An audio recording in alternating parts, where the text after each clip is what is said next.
طلب العلم فريضة على كل مسلم ومسلمة وواضع العلم على غير أهله كمقلد الخنازير الجوهر واللؤلؤ ইলমে দ্বীন প্রত্যেকটা মুসলমানের উপর শিক্ষা করা ফরজ। আল্লাহ তাআলা কালামে মাজিদে বলেন যে ইয়ারফাউল্লাহু আল্লাযীনা আমানু মিনকুম ওয়াল্লাযীনা উতুল ইলমা দারাজাত, তোমাদের মধ্যে যারা ঈমান এনেছে এবং ঈমান যারা এনেছে তাদের মধ্যে থেকে আল্লাহ তাআলা তাদেরকে এবং যারা ইলমওয়ালা তাদেরকে আল্লাহ তাআলা মর্যাদা বৃদ্ধি করেছেন। আলহামদুলিল্লাহ الحمد لله أستعينه وأستغفره ونؤمن به ونتوكل عليه ونعوذ بالله من شرور أنفسنا ومن سيئات أعمالنا من يهده الله فلا مضل له ومن يضلله فلا هادي له وأشهد أن لا إله إلا الله وحده لا شريك له وأشهد أن سيدنا ومولانا محمدا عبده ورسوله أرسله بالحق بشيرا ونذيرا وداعيا إلى الله بإذنه وسراجا وقمرا منيرا. أما بعد فأعوذ بالله من الشيطان الرجيم. بسم الله الرحمن الرحيم. فلولا نفر من كل فرقة منهم طائفة ليتفقهوا في الدين ولينذروا قومهم إذا رجعوا إليهم لعلهم يحذرون. وقال رسول الله صلى الله عليه وسلم من سلك طريقا يلتمس فيه علما سهل الله له به طريقا إلى الجنة أو كما قال عليه الصلاة والسلام. আমরা সকলে মুহাব্বতের সুরে আওয়াজে বলি সাল্লাল্লাহু আলা সাইয়্যিদিনা ওয়া মাওলানা মুহাম্মদ ওয়া আলা আলিহি ওয়া আসহাবিহি ওয়া সাল্লাম সাল্লাল্লাহু আলা সাইয়্যিদিনা ومولانا محمد وعلى آله وأصحابه وسلم. بلغ العلا بكماله كشف التجى بجماله حسنت جميع خصاله صلوا عليه وآله. اللهم صل وسلم وبارك عليه. আলহামদুলিল্লাহ, সকল প্রশংসা আল্লাহ তাআলার জন্য, যিনি আপনাকে আমাকে এই জুমার দিন এসে মসজিদে আল্লাহ দুনিয়ার মধ্যে আল্লাহ তাআলার জমিনের মধ্যে পবিত্র স্থান হলো মসজিদ, এই পবিত্র স্থানে আসার বসার কিছু কথা বলা শোনার তৌফিক দিয়েছেন। এই জন্য আমরা অন্তরের অন্তঃস্থল থেকে বলি আলহামদুলিল্লাহ। আসলে ভাই, আমরা আল্লাহ তাআলার নিয়ামতের মধ্যে আছি। আমরা যে মসজিদে আসতে পারছি, বসতে পারছি, এটা আল্লাহ তাআলা অনেক বড় নিয়ামত। এমন অসংখ্য অগণিত নিয়ামতের মধ্যে আমরা ডুবে আছি। একটা মাছ যেমন জানে না মাছের এই মাছের ডানে বামে সামনে পিছনে উপরে নিচে কত পানি রয়েছে, তেমনি ভাবে আমরা আল্লাহ তাআলার নিয়ামতের মধ্যে ডুবে রয়েছি, কিন্তু আমরা জানি না যে আল্লাহ তাআলার কত নিয়ামতের মধ্যে ডুবে রয়েছি।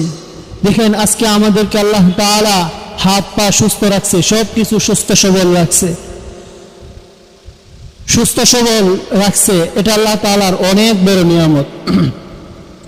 যারা অসুস্থতা তারা বুঝতেছে সুস্থতা কত বড় নিয়ামত। রাসূল সাল্লাল্লাহু আলাইহি ওয়াসাল্লাম আমাদেরকে দোয়া শিখিয়েছেন, আল্লাহুম্মা ইন্না নাসআলুকা আস-সিহহাতা ওয়াল ইফফাতা ওয়াল আমানাতা ওয়া হুসনাল খুলকি ওয়ার রিদা বিল কদর। সুস্থতার নিয়ামতের কথা সর্বপ্রথম বলেছেন আল্লাহ রাসূল সাল্লাল্লাহু আলাইহি ওয়াসাল্লাম। তো এই জন্য সুস্থতা আল্লাহ তাআলার পক্ষ থেকে অনেক বড় এক নিয়ামত। এমনিভাবে অনেক নিয়ামতের মধ্যে আমরা আল্লাহ তাআলার অনেক নিয়ামতের মধ্যে আমরা রয়েছি, কিন্তু আমরা বুঝতেছি না।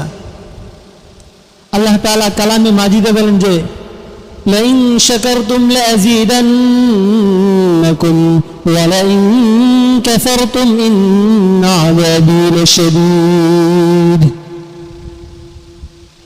আমরা আল্লাহ তাআলার কত নিয়ামতের মধ্যে রয়েছি। আল্লাহ তাআলা বলেন যে ওয়া ইন তা'উদ্দু নি'মাতাল্লাহি লা তুহসুহা। আমরা যদি আল্লাহ তাআলার নিয়ামত সমূহ গণনা করতে থাকি, আমরা আল্লাহ তাআলার নিয়ামত গণনা করে শেষ করতে পারবো না। অন্যত্র আল্লাহ বলেন লাইন শাকারতুম লাযীদান্নাকুম, তোমরা যদি আমার নিয়ামতের শুকর আদায় করো, লাযীদান্নাকুম, অবশ্যই আমি বাড়িয়ে দিব তোমাদেরকে নিয়ামত।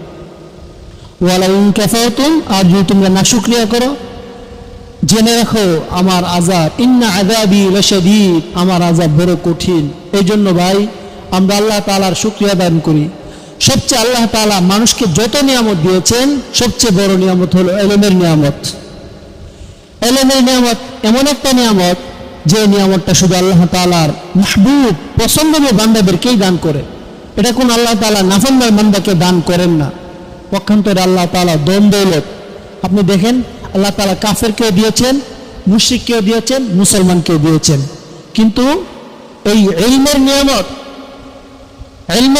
এমন এক নিয়ামত যেটা আল্লাহ তাআলার মাহবুব বান্দাদেরকেই দান করেন। আল্লাহ তাআলার মাহবুব বান্দাদেরকেই ইলম দান করেন। ইলম যারা অর্জন করেছেন, ইলমে দ্বীনের পথে যাদেরকে আল্লাহ তাআলা নিয়ে এসেছেন, তাদেরকে আল্লাহ তাআলা কত মর্যাদা দান করেছেন এবং ইলমের কি গুরুত্বপূর্ণ ফজিলত আল্লাহ তাআলা এক আয়াতের মধ্যে ইরশাদ করেন, فلولا نفر من كل فرقة منهم طائفة ليتفقهوا في الدين। আল্লাহ তাআলা কালামে মাজিদে ইরশাদ করেন, যখন পরস্পর দুটি দল জিহাদে অংশগ্রহণ করে, কেন একটি দল বড় দল থেকে ছোট একটি দল কেন বের হয় না?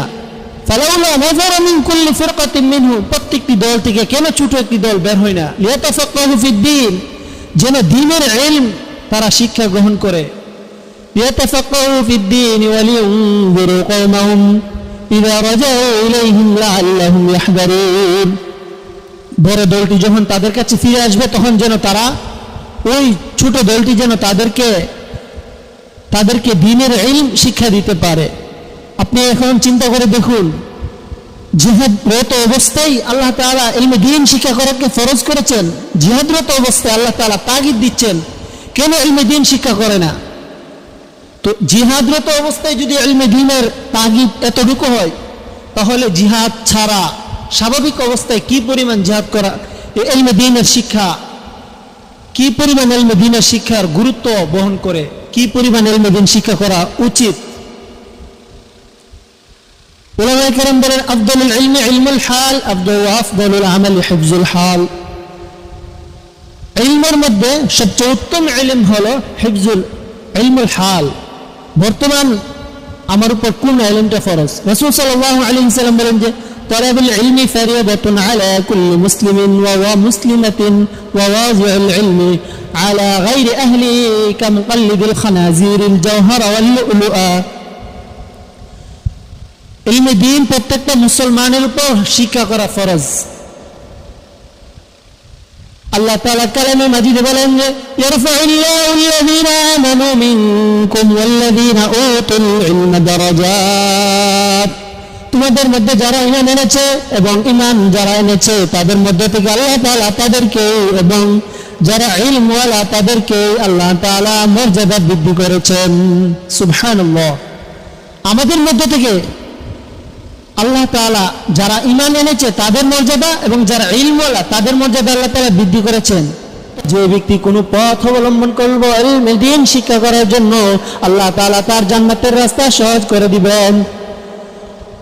وَإِنَّ الْمَلَائِكَةَ لَتَضَعُ أَجْنِحَتَهَا لِمَنِ طَالِبِ الْعِلْمِ, ফেরেশতাগণ তালিবে ইলমের প্রতি সন্তুষ্ট হয়ে তাদের নূরের ডানা বিছিয়ে দেন এবং বলেন যে হে তালিবে ইলমরা, তোমরা আমার উপর দিয়ে তোমরা আগমন করো, তোমরা পথ অতিক্রম করো আমার ডানার উপর দিয়ে। সুবহানাল্লাহ।